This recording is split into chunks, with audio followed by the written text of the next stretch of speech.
Hello అండి అందరికీ. Please అండి ఈ వీడియో మాత్రం స్కిప్ చేయకండి. నాలాగా ఎంతోమంది ఆడపిల్లలు అనుభవిస్తున్న నరక వేదనండి ఇది. మాది మధ్యతరగతి కుటుంబం అండి. మా అమ్మ, నాన్నలు నాకు 19 ఏళ్ళకి పెళ్లి చేశారండి.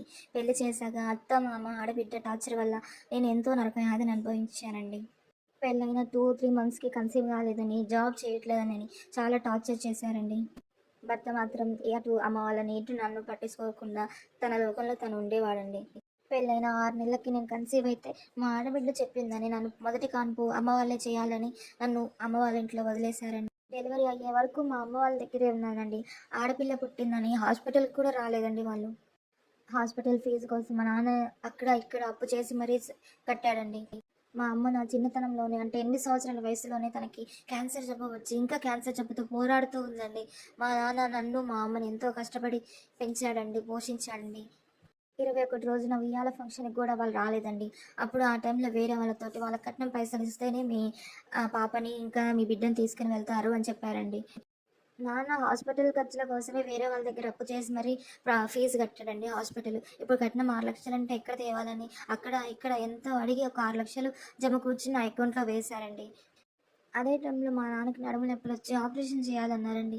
ఈ ఆర్థిక ఇబ్బందులు, అటు మా అత్త వాళ్ళు రాలేదని ఇబ్బంది, అటు నేను 23 రోజుల బాలింతనండి. మా పాపకి పాలు సరిగ్గా లేక ఈ బాధలతోటి, టెన్షన్‌లతోటి నాకేం చేయాలో అర్థం కాక నేను ఏడుస్తూ ఉన్నానండి. ఆ టైంలో వాట్సాప్‌లో పార్ట్ టైమ్ జాబ్ అని చెప్తే అది జాయిన్ అయ్యి, టెలిగ్రామ్‌లో జాయిన్ అయ్యి, వాళ్ళ మెసేజెస్ నమ్మి నేను 6,00,000 కోల్పోయానండి. ఇప్పుడు ఇంట్లో చెప్పలేక 6,00,000 ఎలా తేవాలో తెలవక నేను ఏడుస్తూ ఉన్నానండి. నాన్నకి తోడుగా ఉండాలన్న ఆశతో 23 రోజులు బాలింతనైన నేను ఆ టైంలో అన్ని గొడవలు, కారణాల వల్ల మైండ్ స్ట్రెస్ తోటి బాడీ అంతా వీక్, ఈ బాధలన్నీ తట్టుకోలేక నేను చేసేది తప్పు అని తెలియకుండా అలా డబ్బులు పోగొట్టాను. ఇప్పుడు ఏం చేయాలో అర్థం కాక సూసైడ్ కూడా చేసుకోబోయాను. కానీ నా బిడ్డ వల్ల నేను ఆగిపోయాను.